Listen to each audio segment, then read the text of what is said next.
It's been really fun to come back and, people that we grew up with, and their parents and their nephews and their nieces are either coming in to see us or they are helping us. They're on our board. They're donating. They're coming to our fundraisers. They're volunteering.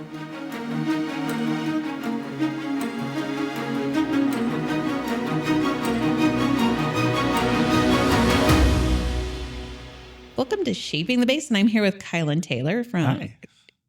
For a minute, that sounded like I didn't say it right, but it is Kylan Taylor from TaterTots Pediatric. Yes. Hi. Nice to be with you. I'm glad you're here.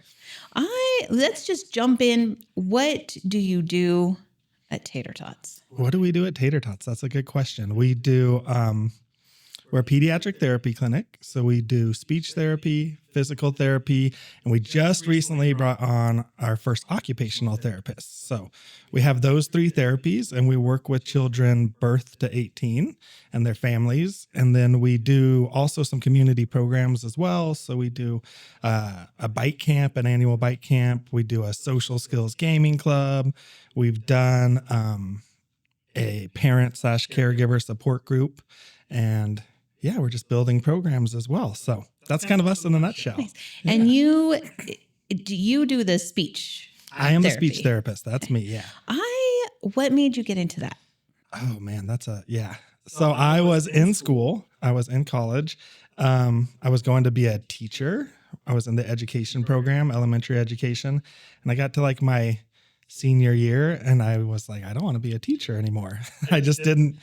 It didn't seem like the thing I wanted to do. So I looked and asked around and tried to find something that was similar that I could easily get credits for, and just kind of fell into speech therapy. It worked. I could kind of cram all of the credits that I needed for that into the last year. So it wasn't like my life's calling or anything at that time. But as I've done it for the past, 10 or 11 years now, I just love it. And so it was a lucky happenstance. Yeah.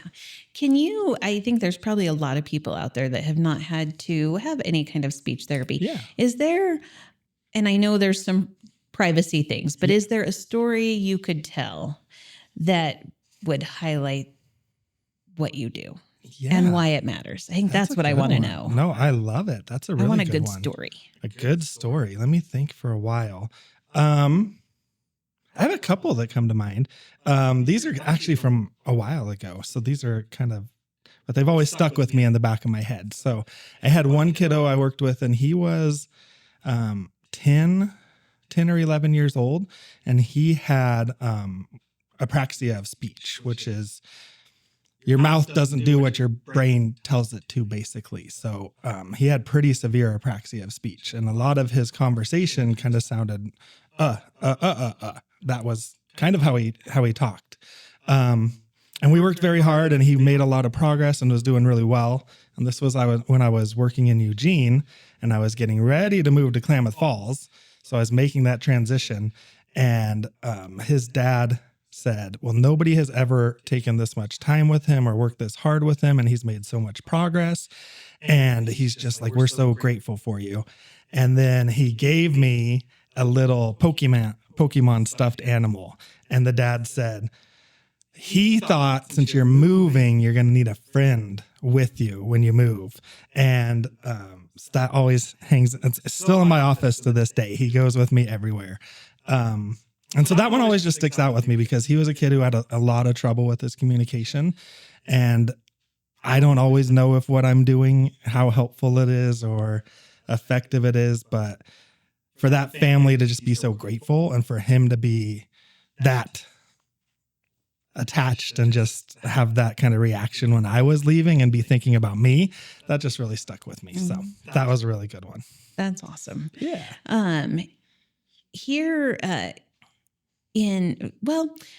trying to decide which way I want to go, but when do people realize their kids need speech therapy? Are there signs before they start talking? Can be. Yeah, that's a tricky question.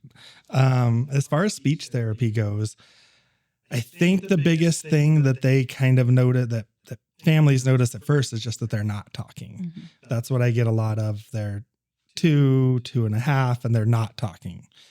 Or they're trying to talk, but we can't understand anything they say. So those kind of are the big things the kind of red flags for parents. And then we have, wonderful pediatricians in town, and they do a good job of, I think that, maybe you should go see the speech therapist because they're not quite where we expect them to be, or I wasn't really understanding what they were saying today. So maybe you should go see the speech therapist. So I think those are kind of the big ones. It's just that piece of either they're not talking or we're not able to understand when they're trying to talk is kind of the big ones for families when they really realize that maybe something's going on that they need a little bit of help with. Mm-hmm. You mentioned doing some parenting caregiver classes. Yeah. I would imagine, even though you're working with the kid, there's a lot of work with parents. Yes, that's a big part of our job. Talk to me about that. That's really... There's a separation between, they do speech therapy in schools too. And then we're kind of a private medically based clinic. I think a big difference between the school therapy and what our therapy is just that the school therapy is more just working with the kiddo and then checking in with the families occasionally about progress and things of that nature. But in our clinic, the families come every session. So they're always there. And so we really get to kind of work through, here's what I'm working on. Here's what you can try at home. Did you see how I did this? Did you see how we did that when we did this? That kind of stuff. And just working through what I want the families to be doing at home. And also it's fun for me because honestly, I just become friends with a lot of our families, and they come in and I tell them what my kids did over the weekend, and they tell me what's going on for the holidays or what's been stressing them out. And we talk about our speech therapy stuff, but we also form a good connection outside of that as well. And I think that helps just sort of build trust, and families know that I'm somebody that they can trust and that they know what I'm doing is best for their kiddo. So, yeah. You went to school for this. Yeah. Did they give you training on that? We talked about it a lot. So my graduate program, I went to Pacific University, and I was the very first cohort to go through that program. So a brand new program, and we were the first group to go through it. And they did a really good job at looking at things differently a little bit. The staff there was wonderful, and they were all therapists who'd had years of experience, and they really thought about how they wanted to shape their program. And we did a lot of I remember doing role playing where one of our classmates was the parent and one of us was the therapist. And we were supposed to kind of work through, all right, if they have these questions, how do you answer that? Or what are things that you should say or can't say? And all of that kind of stuff. So we definitely worked on it in my program. I don't know if that's something that all programs do, but it's something at the time I was kind of like, this is a little bit silly. I don't know about this. And then 5 years into doing it, I'm like, oh, I get exactly why they were having us do this now. It makes a lot of sense. Mm-hmm. So that was a really great experience for me personally. Yeah. You were in Eugene, and then you came back. You guys are from here. Yes. And Kayla are from here. Yes. What brought you back to Klamath? Oh, that's a good question. Great question. So Kayla, my wife, she's a physical therapist. We both got done with graduate school. We ended up back in Eugene, where we both did our undergrad at as well. And Kayla had worked for a private clinic in Eugene when she was going to U of O. She did some part-time work with them. And so we moved back to Eugene and worked for the people that she had worked for before. And we came on as therapists. And that was a great experience, kind of seeing how they ran their clinic and just how things went there. And it was really amazing. And then we just decided, like, we're kind of done with Eugene. We went to school there. We're just ready to move on to something different. We didn't know what that was. But we were also sort of like, well, we don't want to go back to Klamath Falls. We knew not Eugene or Klamath Falls, but as it does, somebody talked to my mom And my mom called and said, well, hey, there's this opportunity. And next thing we know, we're moving back to Klamath Falls. So it pulled us back, and we've been back for 8 or 9 years now, and like just so happy to be back. It's really amazing to be back and helping the community that we grew up in. And I'm just so thankful for all the support we get from the community, and to be able to give back a little bit to everyone that helped me when I was younger is just, it's amazing. So, yeah. When you guys decided to come back, did you know you would start your own clinic? No, we did not. No. Okay. We came back and we worked at the hospital for a little bit, about 4 or 5 years. And then COVID hit, and we were at home a lot, and the world was kind of crazy. My dad was going through a lot of health stuff. He had a brain tumor and ended up passing away around this time. So there's just a lot of upheaval in our lives. And we were just sort of thinking and doing a lot of talking about what could we do to do things the way we wanted to do it. How could we do that? And we just started thinking about it, and we were like, well, should we start our own clinic? And it was kind of a like, yeah, sure, maybe, like, let's look into it. And then, we talked to somebody, and we talked to somebody else, and next thing you know, we had a law firm working with us to draw up all the paperwork that we needed. And then we had a business. And so it kind of went pretty quick. But it was never something, we had discussions about, oh, that'd be kind of cool maybe someday if we did that. But it was never something we seriously had talked about or thought about. And then we just kind of jumped in and went for it. Yeah. So, yeah. And your clinic is a nonprofit. We are a nonprofit. Why did you do that? That's a good question as well. You're coming with the good questions today.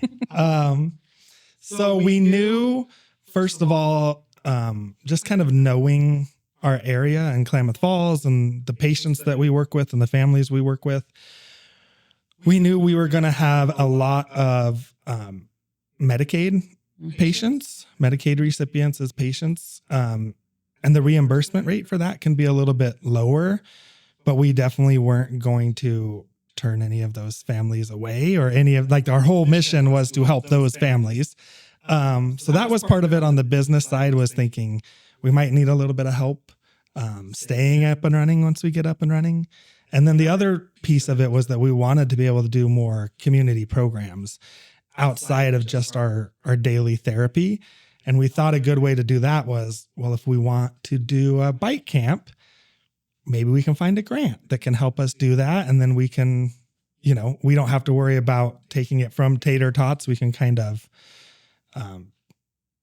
look for some extra help for those things that we wanted to do. And so that was our sort of thought when we started it. And that's kind of how things have went. So we've been able to get a lot of help and a lot of support from great foundations around the state, from people locally just donating or coming out to help us, from the county, from developmental disability services here in town. We've just got a lot of great support, and it's helped us be able to really focus on serving the families and doing what they need and helping them. And that's been really great. So, yeah. What kind of community programs do you do? Yeah, we do an annual bike camp, which is amazing. So that's for children ages 5 and up, not even children. It's for people ages 5 and up. We actually had somebody ask us once. He was like, well, if I'm 70 and I want to come out and learn to ride a bike, and we're like, sure. Yeah. Anybody over 5 can come learn how to ride a bike. But with that one, we have all of our therapists on staff there, on site there, so that we can work with kiddos who need some extra help, either physically or communication wise, or helping with behaviors that might come up as kids get frustrated, because learning to ride a bike can be frustrating. So our therapists are there, but then we have community volunteers.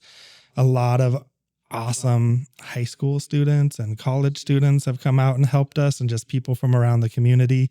We have people who've been coming out to volunteer for that for 3 or 4 years now at a time, and that's been really cool. So we spend a whole week just working through the different stages of riding a bike, Not everybody gets it by the end of the week, but a lot of kids just pick it up and they're riding by the end of the week, and that's super fun. And then we have kids who might need a little bit more help. And so they might not be riding from the end of the week, but we've made that progress and we're helping them along their journey. So that's really cool, really awesome. We do a social skills gaming club. So we have board games and some Xboxes and some Nintendo Switches. And we just have kids come and play games with each other and work on our communication skills a little bit. I grew up in the 90s and I played games. That was a big part of my life. I'd go spend the night with my friend and we'd stay up until 3:00 in the morning playing video games, and it was always playing together. And it's changed a lot now to where the kids are either playing at home with other kids somewhere else, or they're just watching videos of people playing. And there's not as much of that interaction, but I think that's a good thing a lot of kids have in common, that they can get together and do it together. And then we can sneak in some of our social skills that we're working on while we're there. So that's kind of the hook. And then while we're there, I have them ask each other questions, or, what's everybody doing for the holiday? Try to just get them talking and interacting with each other a little bit. And that's a really good time as well. So it's easy to get lost. Don't know which path to take, what to post. In the social media jungle, video is king. Your kids are obsessed. Your customers are addicted. We're all hooked. And social media sites prioritize videos. So when you're ready to stand out from the crowd, reach out to 40 Deuce Films. Feeling over everything. What are a couple of the social skills you're teaching? You mentioned having them ask each other questions, but what are you teaching? We're teaching that. So conversational skills, staying on topic. So, we want to pick appropriate topics. We don't want to just talk about things that only we're interested in and everyone else is getting bored while we're talking about that. We want to pick topics that everyone is interested in and can join in the conversation on. We want to ask people questions to keep the conversation going. And how do we think about the right questions? How do we pick the right topics? How do we keep our conversation going when the conversation kind of gets into a lull? What can we do to kind of move it forward or keep it going? For a lot of kiddos too, we're just working on introducing ourselves and being willing. Mm-hmm. Some kids have a lot of anxiety around their social interactions. And so just that being in a safe place with somebody to kind of guide and push you into some uncomfortable situations a little bit, but they're there to help you out. Those are all things that we kind of work on. So I think you need to teach a class to some adults. Yeah. Well, they can come. They can come hang out, play games with us. It's a good time. I love that. I am struck by, you are teaching the kids, you're teaching parents, but what have you learned from the kids? Oh, so much. Yeah. I would say the big thing is just perseverance, working through tough times, bringing good attitude. We see some kiddos that I would say have just been dealt a rough hand and nothing phases them.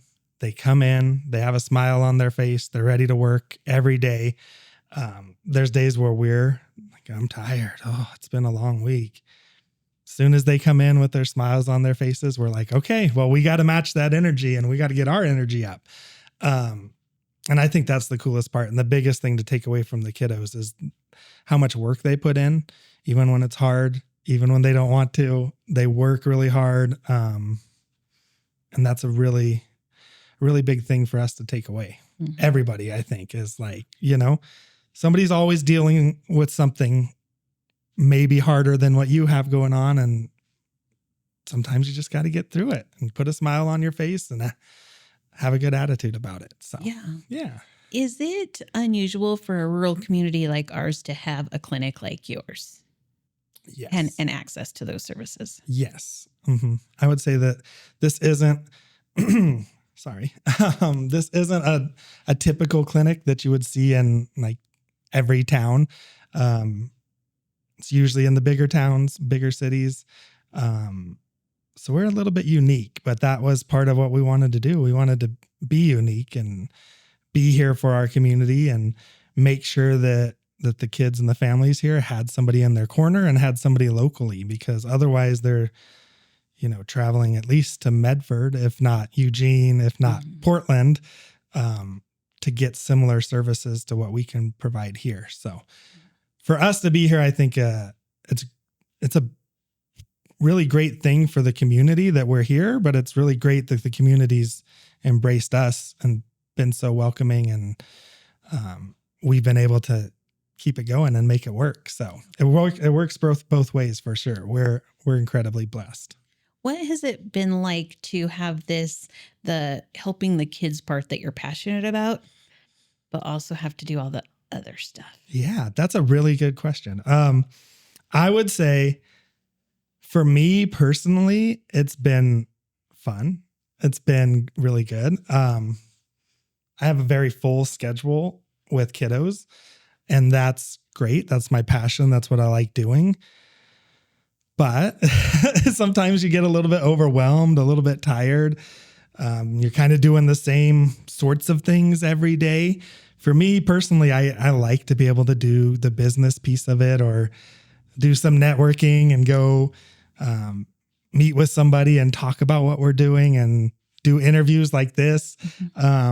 It kind of keeps my brain occupied, I guess, kind of keeps me going. So for me personally, it's been a really fun experience to be able to not only do that thing that I got into it for and that I love, but be able to challenge myself and learn in different ways. And that keeps me really engaged and moving forward with it. Yeah. What's been the best thing about doing business in Klamath so far? The best thing about doing business in Klamath. I think the best thing is just the community here. It's been amazing. Like Kayla and I grew up in the area. I grew up in Malin. She grew up in Merrill.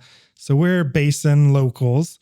And it's been really fun to come back and, people that we grew up with, and their parents and their nephews and their nieces are either coming in to see us, or they are helping us. They're on our board. They're donating. They're coming to our fundraisers. They're volunteering. So it's really cool just to kind of come back and get to have these new experiences with people that I've known forever, but now they get to help us and they get to be part of what we're doing. And it's kind of a cool experience. Nice. What's been the most challenging thing about doing business here? Oh man, that's the most challenging thing. I don't really know the answer to that question. No? I think maybe right now a challenging thing is we're in a growth phase.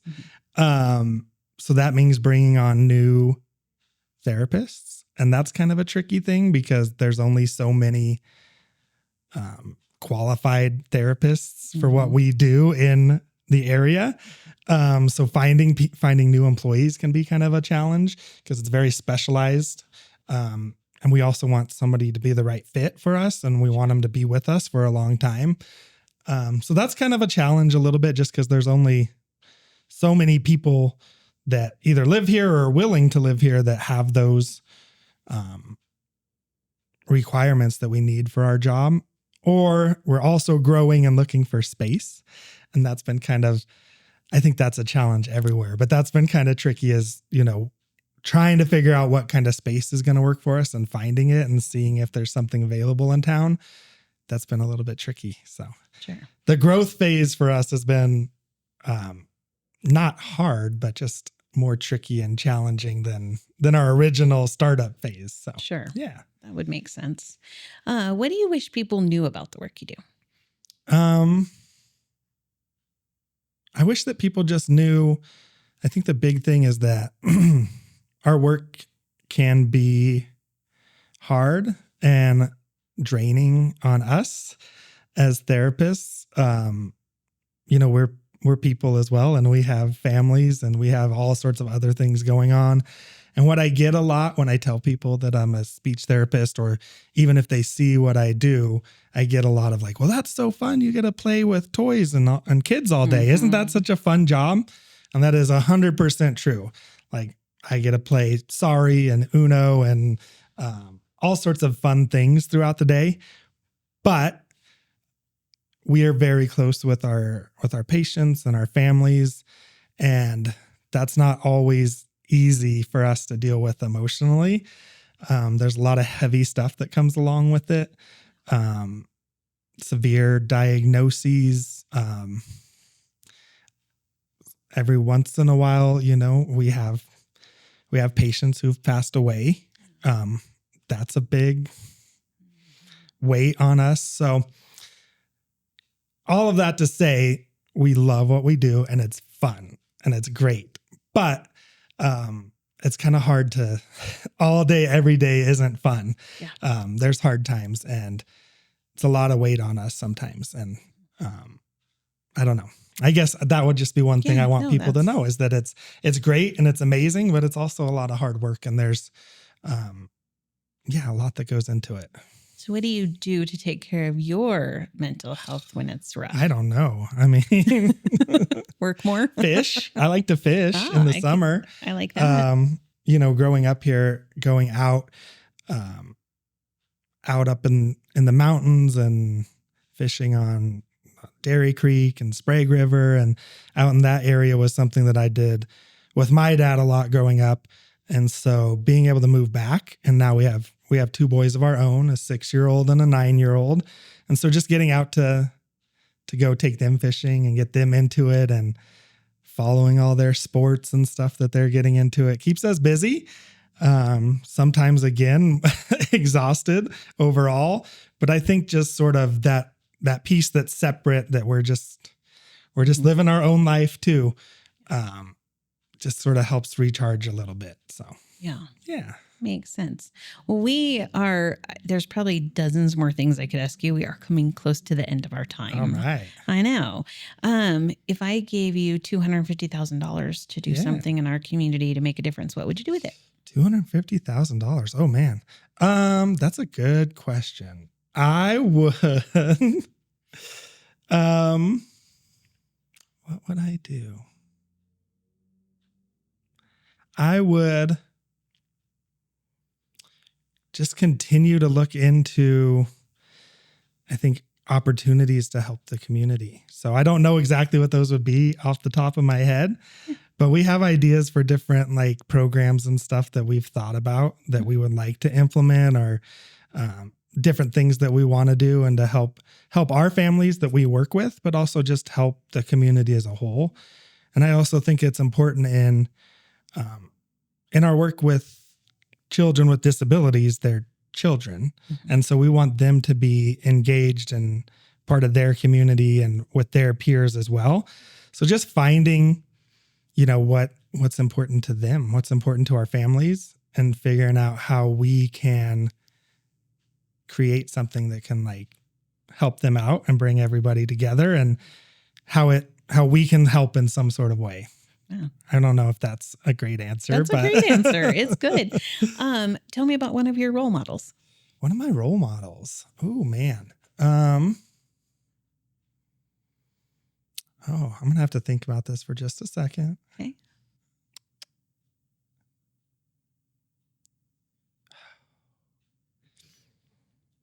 I would say I had a lot of great professors that I worked with in my time becoming a speech therapist. Like everybody that I worked with was amazing. I still am close with a number of them. And one of my professors, Carrie Mandalak, she'll probably watch this, so I'll give her a shout out. She is actually the president of the Oregon Speech and Hearing Association right now. And she is just like so like just involved in everything all the time. And she was just always so happy and in such a good mood and so passionate about everything she did. She had a real passion for stuttering. That was one thing that she really just enjoyed and wanted to work with people on. And she did tons of like stuttering groups and just work in the community. And seeing her do all of that and be a professor and deal with all of us who are going through grad school and having our own issues and coming to her and being like, can you help us? And just how she handled it all and still handles it all. I would definitely say she was one of my role models. And it's fun because she's the president of OSHA right now, and she brought me into that organization, and I'm their secretary. So I get to interact with her too as a peer now instead of a student. So that's kind of a fun thing. And yeah, she's just an amazing person and has been had a big influence on me and what I do and how I do it. So I would say her. Yeah. I love that. I'm trying to decide what question I want to ask you next, because I sometimes ask, what's your ideal day? But you mentioned fishing. But I remember running into you at Retro Room Records. So I'm wondering if I asked you to recommend an album for my collection, what's the one album I should own? That is, oh, yes. You just stepped into my wheelhouse right now. All right. The one record you should own. I would say one of my personal all-time favorites is Lauryn Hill, The Miseducation of Lauryn Hill. So that's one of my favorites. That's one I have in my own collection. And then I've also been really into John Bellion recently. So he's one of my favorites. He came out with a new album recently that I also have in my collection, and I've been listening to that one kind of nonstop. So I guess those would be my two answers right now. One that I'm listening to now, and then kind of what I consider an all-time classic. I love that. Do you have an album in your collection that you never listen to? No, I do not. No? No.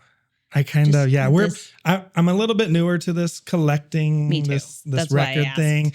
So I don't have a ton. We have, we're probably getting in the like 40s range of how many albums we have all together.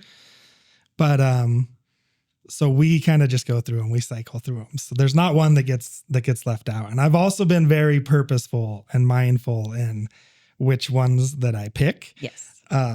It's been a fun hobby for me because, again, as I mentioned earlier, I grew up in the 90s. So I remember my CD book with 8,000 CDs, and some of them were burned and some of them were mixtapes and some of them were this and that. But I'm very purposeful now about, I want it to be an album that I remember listening to, or that I can listen to all the way through. So I'm really purposeful about what I put in my collection. So it's got to be something I can listen to. I love that. I'm at the new phase as well. I'm probably around 40 as well. That's why I decided to go ahead and ask that one. Great question. But I've been given a couple that I'm like, I don't know if I've ever listened to. I listened to one of them one time, but anyway, I was curious. Yeah, that would be, I've been very like, it's only things that I like. So I love it. I don't have anything that I'm sort of like, I don't know about that. But I'm sure we'll get it eventually. I'm sure. Thank you for your time today. Yeah. I appreciate it. Thanks for having me. This was fun. Good. Thank you to our producer, 40 Deuce Films.